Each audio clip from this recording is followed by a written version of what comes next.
Hi friends, నమస్తే. చిన్న తిరుపతిలో ఏ గుడిలో లేని విధంగా విమాన గోపురం కింద రెండు వెంకటేశ్వర స్వాముల వారి విగ్రహాలు దర్శనమిస్తాయి.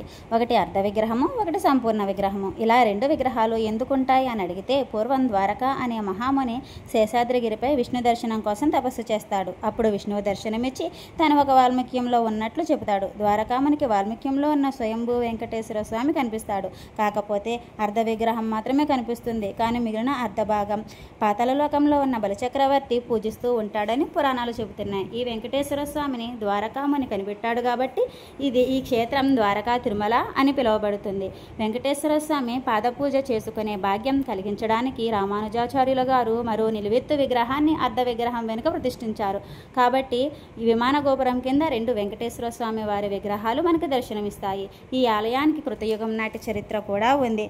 తిరుమల తరువాత వెంకటేశ్వర స్వామి భక్తులు ఎక్కువగా వెళ్ళేది ఈ ద్వారకా తిరుమల అని పెద్దలు చెప్తూ ఉంటారు.